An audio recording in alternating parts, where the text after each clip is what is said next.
Mi nombre es José Luis Ardón, soy uno de los 7 magistrados del Tribunal Constitucional del Perú.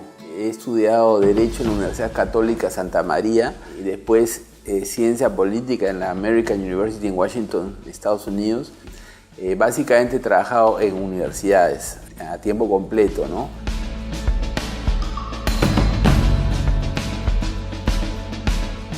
Y yo me atrevería a decir lo siguiente, ¿no?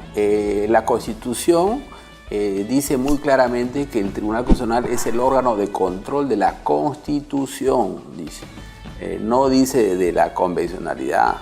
Ahora, ciertamente el Perú ha firmado tratados internacionales de derechos humanos y los ha hecho bajo las normas que han estado vigentes en ese momento, ¿no? Y valen indudablemente.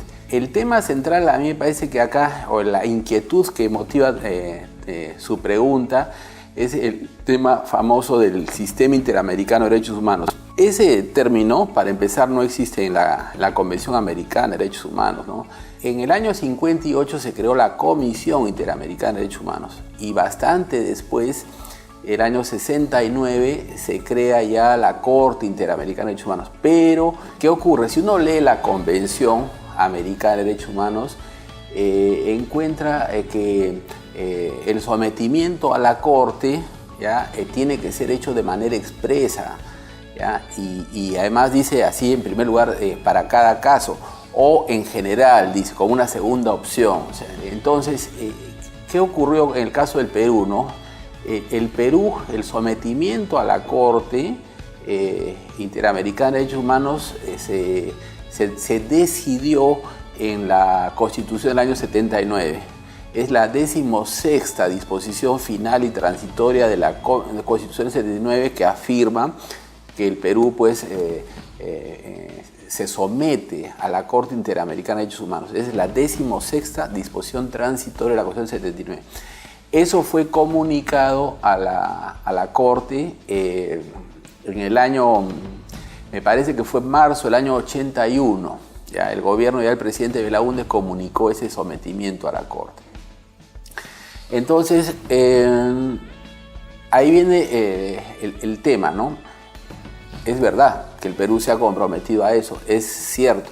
Ahora, si uno revisa la manera como los demás países se han sometido, encuentra varias cosas que hay que comentar, ¿no? Puede firmarse la convención sin someterse a la Corte, ¿no? Y de hecho hay un tercio de los países, más o menos un tercio de los países americanos que han firmado la convención y no se han sometido a la Corte.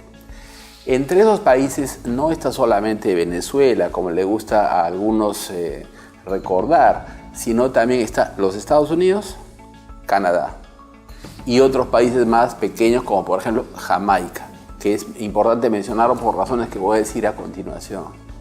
O sea que hay una serie de países que no se han sometido a la Corte, ¿ya? Pero los que sí se han sometido, que son cerca de 2/3, un poco menos de 2/3, muchos casos, yo me atrevería a decir que la mayoría de ellos, ¿ya? Sobre todo los países relativamente grandes, lo han hecho con importantes reservas, ¿ya? El caso de Colombia es interesante porque Colombia se sometió a la Corte, pero indicando, y así se puede leer en el internet, en los documentos correspondientes, que puede retirarse en cualquier momento, dijo Colombia. Yo he revisado todas estas firmas y sometimientos a la Corte, ¿no?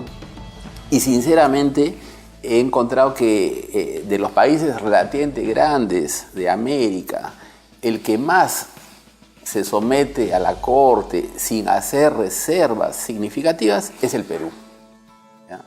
Por razones que no quiero especular, ¿ya? Pero eso es algo que yo sí creo que se puede constatar en los instrumentos internacionales correspondientes. Entonces, tenemos este sistema, este es llamado sistema porque no va a decir la convención, que tiene ya ahora 2 pilares, ¿no? La Comisión y la Corte. Es un sistema peculiar, es un sistema que no se parece al europeo. Por ejemplo, ¿dónde están las diferencias? Fíjense, se permite que haya países que reconocen a la Comisión, ¿no? que la Comisión aconseja nada más al estilo de la Defensoría del Pueblo, reconocen, aceptan los consejos de la Comisión. Los Estados Unidos, por ejemplo, aceptan los consejos de la Comisión. Pero ya diferente es la Corte, porque la Corte no da consejos, sino ordena, ¿no? Estados Unidos no se somete a la Corte. Entonces, lo peculiar acá es lo siguiente, que yo creo que no fue suficientemente debatido, ¿no? Y debería hacerlo. Se debe aceptar que países que no se someten a la Corte puedan nombrar miembros de la Comisión. Esa es la pregunta que yo quisiera formular, ¿ya? De hecho, en la Comisión, yo he contado, han habido 10 miembros a lo largo del tiempo que han sido norteamericanos, a pesar que los Estados Unidos no se someten a la Corte. Inclusive de esos 10, han habido 2 que han sido presidentes de la Comisión Interamericana de Derechos Humanos. Uno de ellos, mi profesor en la American University de Derecho Internacional, el doctor Robert Goldman. Ya él fue mi profesor el año 90 y me parece que el año 96 y 97 fue el presidente de la Comisión Interamericana de Derechos Humanos. Entonces, acá es que se produce una situación especial porque gente que no se somete a la Corte acusa a los otros países ante la Corte. Y yo creo que esto es muy peligroso porque puede entronizar dobles estándares, ¿no? O sea que hay una regla para unos y otra regla para otros. Actualmente la Comisión tiene 7 miembros, ¿ya? Y la presidenta de la Comisión en ese momento es una señora de Jamaica, ¿ya? Y Jamaica no se somete a la Corte, ¿ya? Entonces yo no sé hasta qué punto es consistente con los principios del Estado de Derecho, ¿no? Esta situación, donde una persona que es nacional, es ciudadana de un país que no reconoce a la Corte, preside la Comisión y acusa a los demás países ante la Corte. Eso es algo que yo vengo llamando la atención, no desde ahora, sino desde mucho tiempo antes de estar acá. Yo escribí en El Comercio sobre eso, que cómo era posible que se tuviera esta situación. Por eso, evidentemente, eso plantea problemas de legitimidad, ¿no? Los propios miembros de la Corte son elegidos por la Asamblea General de la OEA, donde más de 1/3 de los países que están sentados ahí no reconocen a la Corte.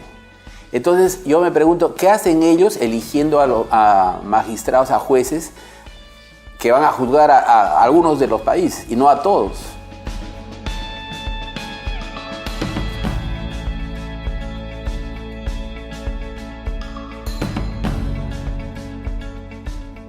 Buena pregunta. ¿El Perú cómo asume esto? Bueno, en general el Perú ha sido muy obediente, ¿ya? Por ejemplo, la Corte Interamericana a principios del siglo XXI le ordenó al Perú, fue al extremo de ordenar al Perú que suscribiera la Convención sobre la imprescriptibilidad de los crímenes contra la humanidad que había hecho Naciones Unidas el año 69 o 68. ¿Ya? Eso lo ordenó la Corte Interamericana el año 2000-2001, me parece, ¿ya? Y el año 2003 el Perú suscribió esa convención, ¿ya? Entonces el Perú ha sido muy obediente, ¿no? En general, ¿ya? En cuanto a mi posición, yo creo que estoy acá para controlar la Constitución, ¿no? Es muy categórica la oración, la norma constitucional que dice eso. El Tribunal Constitucional es el órgano de control de la Constitución, ¿ya? Ahora bien, tengo una comprensión amplia de las obligaciones del Perú, pero no sé si el tribunal puede, digamos, si eventualmente encontrara un conflicto, ¿ya? ¿Qué tendría que hacer? ¿No? Ese es un tema que yo no quiero anticipar, ¿no? Porque en este momento yo no recuerdo, pero me parece que no debe estarse resolviendo a base de posiciones de la Corte Interamericana si es que hay normas suficientes en la Constitución y en el ordenamiento jurídico peruano.